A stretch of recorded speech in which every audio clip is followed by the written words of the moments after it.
Hello again, Mark Fletcher here. Today I'd like to discuss some of the issues I've had and read about others having with one of my favorite payware aircraft.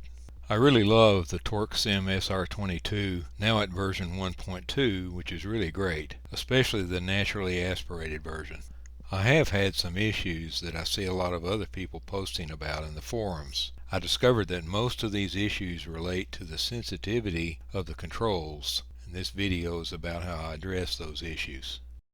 There are primarily 4 issues that I've had, and these are the ones that I see other people posting the most about in the forums.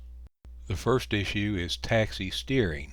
Because the SR22 is a caster wheel steered aircraft, this takes some getting used to and merits some special attention to your controller setup. The next issue is engine dying during idle and taxi. I struggled with this one for a while and finally came up with a solution that's reminiscent of my old radio control days. Then there's engine oscillating during cruise. There are a couple of sources of this problem, and we'll discuss each of those. And finally was an issue that I had a lot of trouble with at the very beginning: starting the engine. Properly calibrating your controllers is fundamental to any success you'll have in configuring your controls, so let's take a minute to go over that. Each brand of controller usually has its own drivers, and therefore its own calibration utility. I have 2 brands: Logitech Wingman Force, which I use for pitch and roll control and mixture. Then there's CH Products for throttle, rudder, brakes, and elevator trim. Let's take a look at how I use the Logitech utility to calibrate my Wingman Force stick. So from the desktop I bring up the Windows Game Controllers utility, and then I select my Logitech stick from the bottom of this list, and then click on Properties. From there I click on Settings, and that brings up the Calibration utility. And I'll click on Calibrate. And the way this works, there's a big red X here, and as I move my stick around the perimeter of the gimbal limits, it turns green. And I want to make sure and run around there several times to make sure that it reads all of my movement correctly. Once I'm satisfied with that, I click Next. Now this throttle axis is actually a knob that I mounted on the side of my joystick base and primarily used for airplanes that have prop control. Now prop control is automatic with the SR22, but I'll go ahead and calibrate this axis anyway. So I'll move the knob back and forth to the limits, and I'll repeat the process with this handle twist, which is another knob that I have on my joystick that I use for mixture. And notice the little traffic light turns green when it's accepted my input. And finally I'll click Next a couple of times and then Finish, and that will complete the calibration. Now I'm going to verify that I have full movement of all my controls.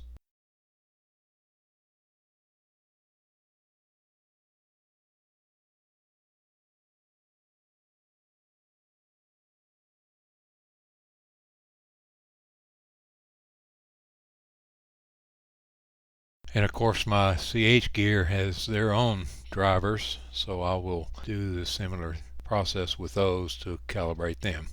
Now, a word of caution: don't get lulled into thinking that the calibration utility inside X-Plane replaces the calibration that you do at the device level. X-Plane's calibration utility layers on top of this device driver. So if you don't have a good calibration at the device level, you're not going to be able to get full deflection inside X-Plane either, even though you calibrate there. Okay, well let's head on into X-Plane. The complexity of the TorqueSim SR22 really requires a totally isolated controller setup, not to be shared with any other aircraft. If you are not familiar with X-Plane's profile utility, this is the time for you to get acquainted with this great tool. To set up a profile, we first go into the Settings utility and go to the Joystick tab. And down at the bottom you see where it says Active Profile. Now the dark colored box shows the profile that's currently being used by this aircraft. And we can see that our SR22 is currently using one called User Profile. And if you click this pull down, you see I have several profiles that I've created. and the one at the very top called User Profile, which really should be called Default Profile because that's the one that X-Plane provides for you, and all the planes are in that profile initially. And of course this is our currently selected profile, and that's why it's highlighted in blue. Now in order to create a new profile is just a matter of selecting one, which we already have User Profile. Then you roll down and click on Save as New Profile, and that will make a copy of the currently selected profile and make a new one that you can change the name of and then alter as you need to. So it prompts you for a name for a profile, and we're just going to put in Test. And then when we click Save, that becomes then the active profile. I would have used a name like SR22, but I've already got one. I'm just doing this for demonstration, so that's why I'm calling it Test. The beauty of having a plane in its own profile is that you can actually change the keyboard commands if you want, add or remove controllers, controller axes, customize the response curves, whatever you want to do without affecting the behavior of any of the other aircraft. Plus, if you totally botch things up, just delete the profile and start over. Wonderful utility. You should not live without it. You should also be familiar with the Manage Profiles feature. In here it shows you all the profiles that you have created and the associated aircraft that use those profiles. And using this utility you can quickly associate any aircraft with any profile or even a group of aircraft. It's very, very flexible and easy to follow.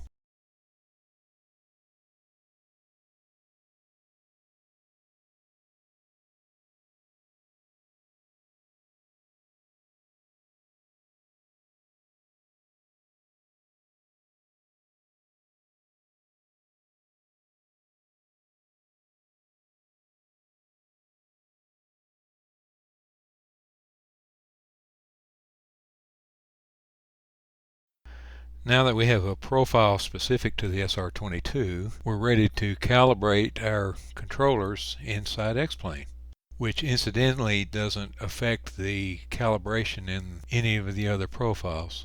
So again, we'll bring up our Settings utility and go to the Joystick tab, and we verify that our current profile is Test, and the device that's showing up in the window is the Wingman Force 3D, so we might as well go ahead and start with that one.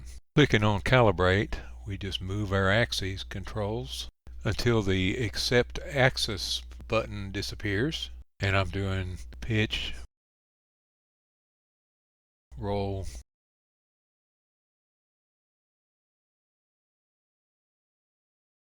mixture, and I'm going to click on Ignore Axis for this last one since we don't use a prop control with the SR22. Then we click on Next, and Next again.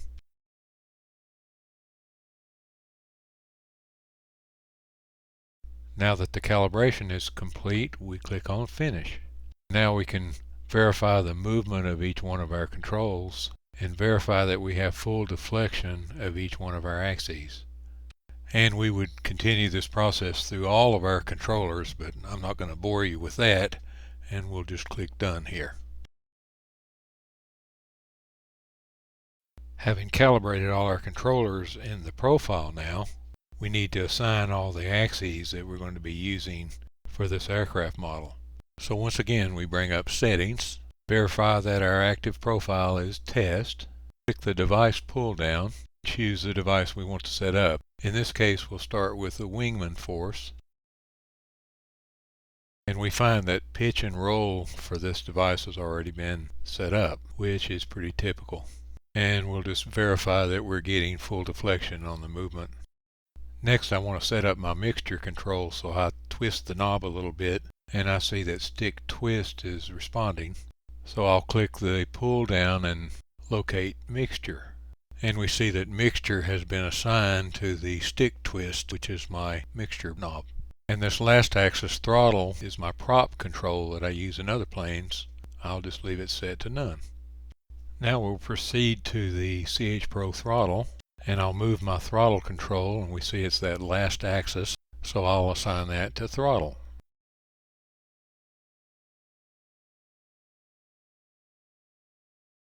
Now I have a elevator trim control on my throttle. I'll move that, and we see that that's that first axis, number 1. So I'll assign that to elevator trim.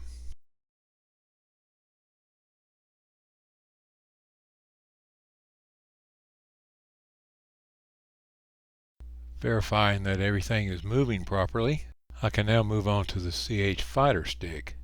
And the only thing I use on the fighter stick are the buttons. I have no axes, so I'll leave everything set to none. So the last controller to set up is the CH Pro pedals. So I press the left brake and I see that's axis number 1, and we'll assign that to left toe brake. Doing the same for the right toe brake, we set that to right toe brake. Finally, I move the rudder pedals. We see that's the last axis, and I'll set that to yaw. And again, we'll verify proper movement.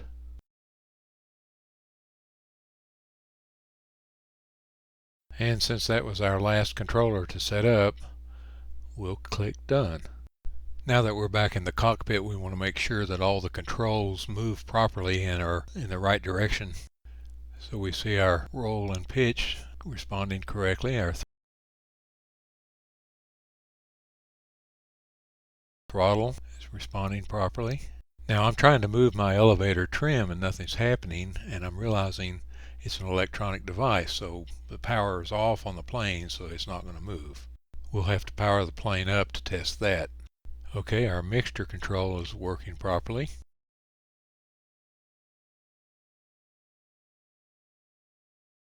Test my left toe brake, my right toe brake, and my rudder movement seems right. Now let's hop outside the plane and we'll check it again, make sure everything is moving the direction it's supposed to be.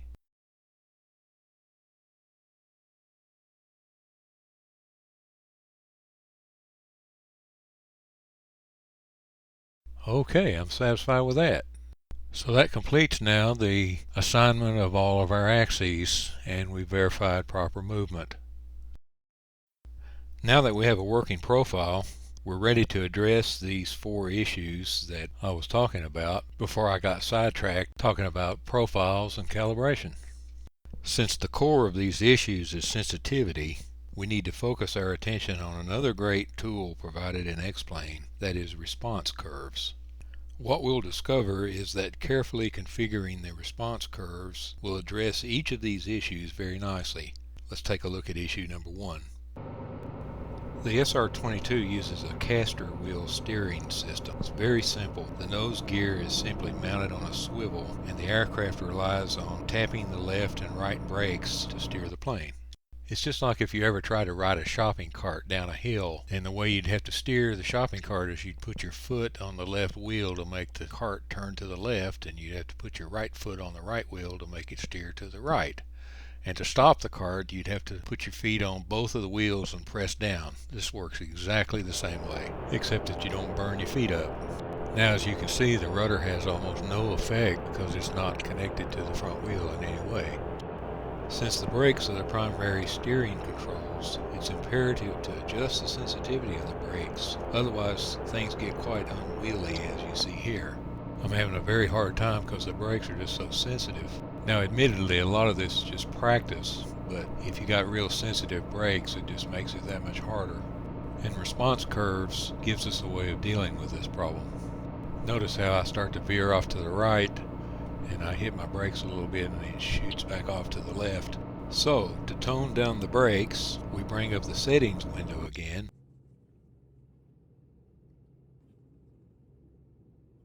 and choose our CH Pro pedals. Then we come over here to the left brake control and we click Add Response Curve.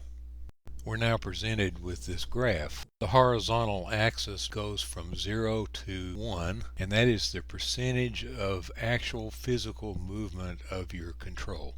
The vertical axis has the same scale, but it is the amount of actual movement in the game. In other words, in this case, the brake, how much the brake moves inside the game. Said another way, the horizontal axis is the actual movement of your control, and the vertical axis is the scaled movement of that control. Now the default response curve on really all these controls is this cat-mull ROM. Now I'm not really sure what that means, but if you look at this curve, you see that it sort of flattens out a little bit at the center, which gives you just the slightest little bit of null zone, which would be good for like a joystick or something that has to center. But I find that a linear curve works much better for most controls other than the joystick. So I'm going to choose linear curve here. Now what we're looking for is for the brake to respond much softer at the very beginning and then only get aggressive as you start to push that pedal down closer to the floor. So early on we want this curve to flatten out quite a bit. And after some experimenting, I arrived at an 80-30 ratio. That is, 80% of physical movement produces 30% in-game movement. So during that first 80% of the toe brake movement, we're getting 30% of movement in the game. Now this curve may not work for you because all controllers are a little different. Plus there's an element of subjectivity. But I think if you start out with 80-30, you can adjust from there and you won't be too far from what my values are. Now obviously we want to set the right brake to be exactly the same as the left, so we'll just repeat this process.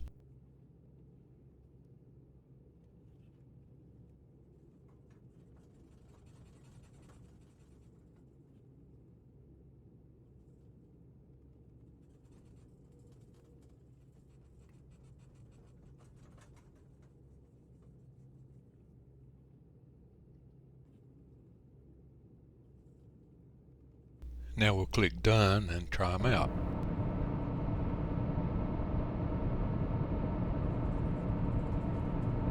Oh yeah, that's much better. Now one problem with caster wheel steering airplanes is it wears the brakes out really bad, but what you find out is that once you get your taxi speed up a little bit, you start to use your rudder, and your rudder will actually hold you pretty good, so you can probably go down a long straight taxiway like this and not use the brake and use your rudder to make very small corrections. Of course, you'll have to go pretty much full deflection, but you can steer a little bit with the rudder once you pick up a little speed. See, I'm not using any brake here at all. I've got almost full right rudder and I'm holding it on this line pretty well. So setting a proper response curve from these toe brakes really saves the day and makes this thing pretty reasonable. Of course, you still need to practice.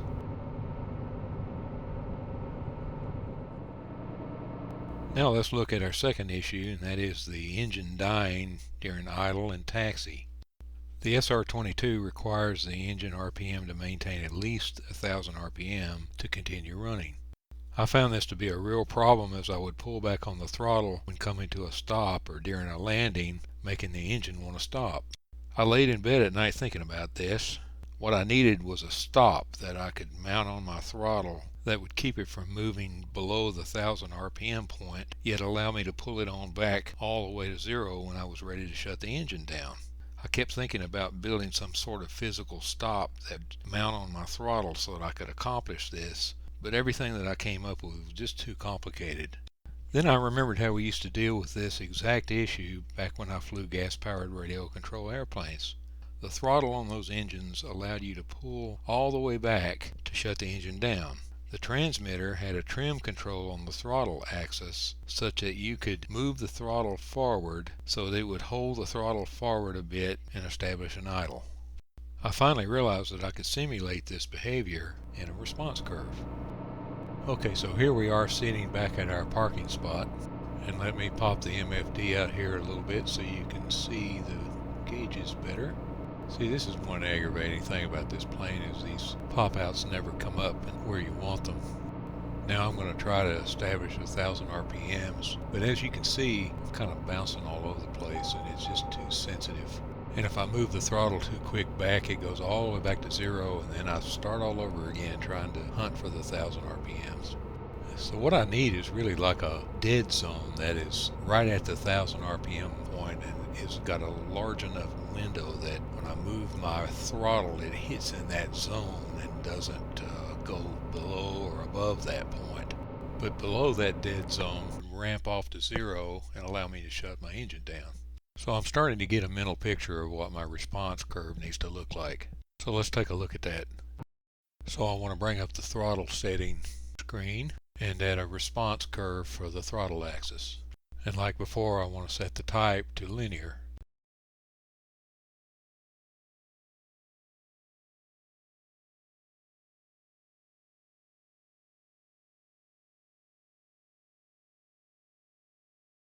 So I want to create a new point here and then establish a dead zone area for the engine cutoff region.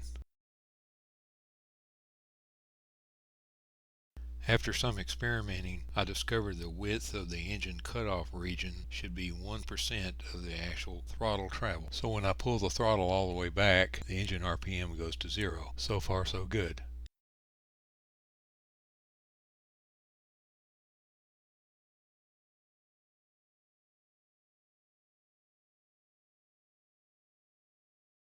Next, I want to create a point which will be the beginning of my 1000 RPM range. And again, experimenting tells me that should be 5% of the throttle travel.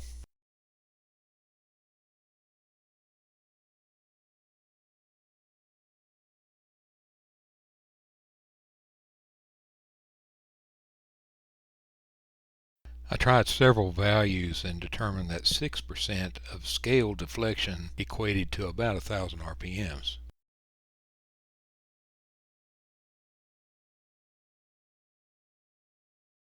So now I just have to determine the width of my idle area, and I found that to be 40%.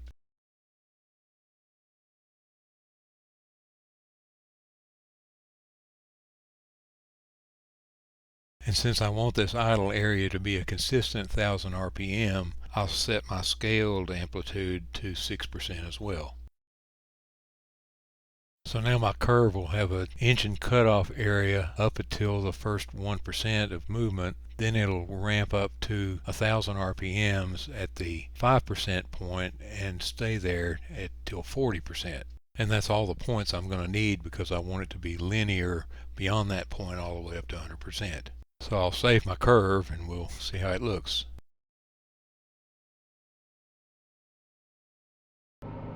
It took me a little to get used to it, but I can pull the throttle all the way back, then bump it with the heel of my hand and knock it up into the idle region very easily and quickly. Works good. I like it.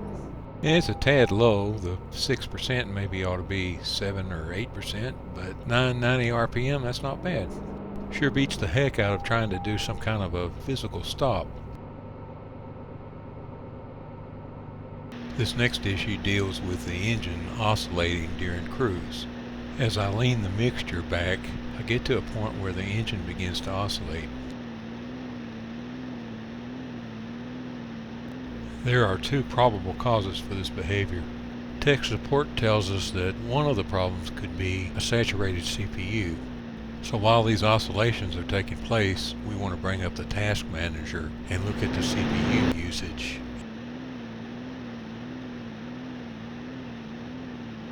And in my case, I'm running at 62%, so that's not very close to 100%. So I do not think that this oscillating is because of a saturated CPU in my case. Now, if you are hitting 100% on your CPU, you need to go into the settings and then graphics and scale back your number of world objects or your deflection detail, something on the right hand side of this graph, which is the CPU load.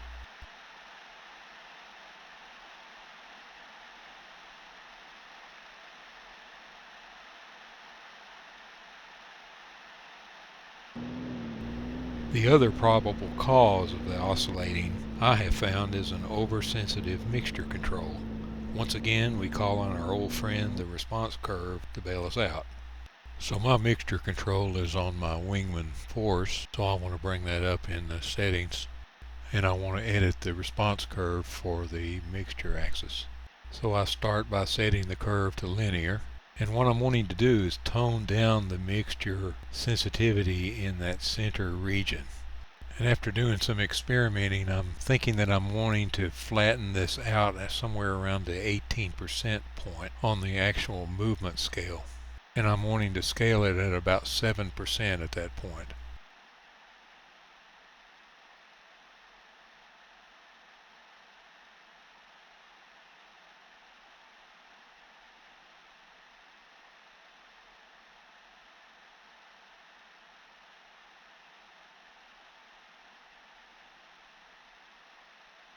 Now I'll create a second point and set that at the 90% point on the actual scale.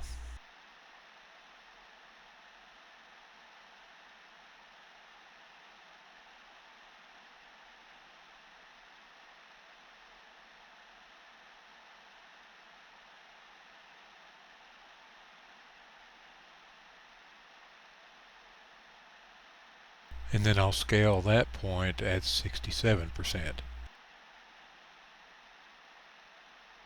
So that will give me a little less sensitivity in that center region where I think I'm having my problem.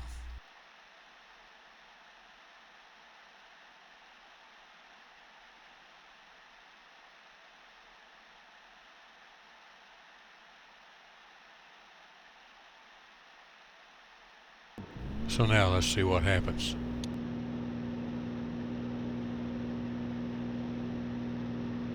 And what I'm finding is that I need to go rich and then back it off slowly rather than try to move it up slowly. This airplane seems to do pretty well at 50% power and about 12 gallons an hour flow, and I'm able to get there pretty easily now. So it does appear that the problem was the mixture was so sensitive that it was hopping around a little bit and causing the engine to get starved because it was dropping well below the 12 gallons an hour. That certainly would account for the oscillating behavior. There's no doubt that I'm finding an easier time bringing the mixture down smoothly without dropping down below the 12 gallons an hour that I'm targeting. This may need some further tweaking as I go along, but certainly I'm on the right track with this.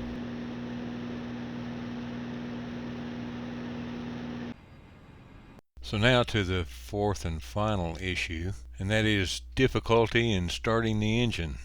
I really struggled with this when I first bought this airplane, but I finally got to where I could start it pretty consistently.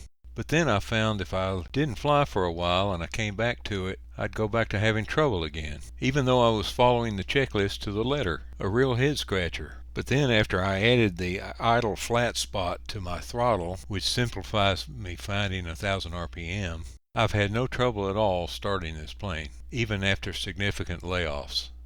I've come to realize that this adjusting the throttle on the R from the checklist really means setting the throttle to idle position, that is 1,000 RPM, which I can now easily do because of the flat spot.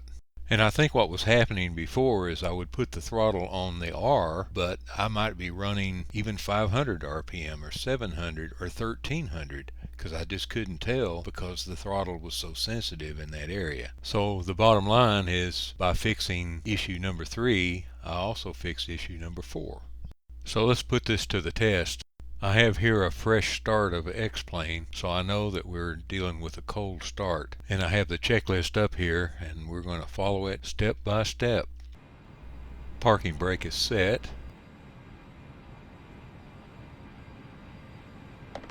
Fuel selector to the fullest tank. Now I do my 3-finger salute.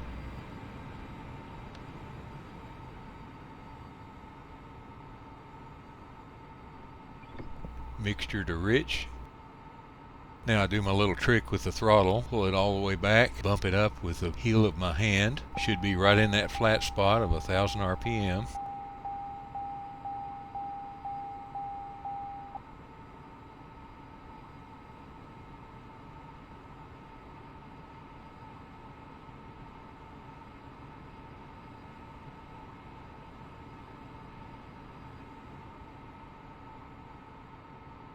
Prime the engine, 1 1000, 2 1000, 3 1000.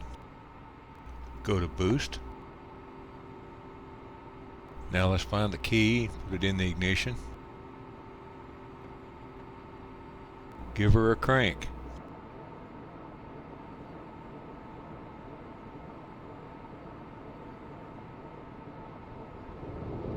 Now it's interesting that sometimes this will start up in 2 or 3 seconds, and then other times it takes 15, 20 seconds to start. Exactly the same conditions. That's actually pretty cool.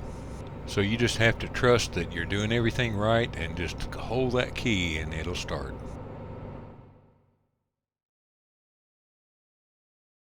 The TorqueSim guys have given us about as detailed a study level aircraft as you can find in any simulator. It's worthy of the effort we put into it to assure that our controls are functioning as well as they can. It's no surprise to me that this plane gets some criticism because it is so demanding of things being set up right, and I have to confess I was pretty frustrated with it at first. But I don't believe there's a GA plane in any simulator that rivals this airplane. So if you've purchased this airplane and feel frustrated about it, I hope this video helps you get the most out of this fantastic aircraft. And as always, click that like button, subscribe if you haven't, tell your friends, call your mom. Have a great flight in Sim's best Cirrus SR22. Thanks for watching.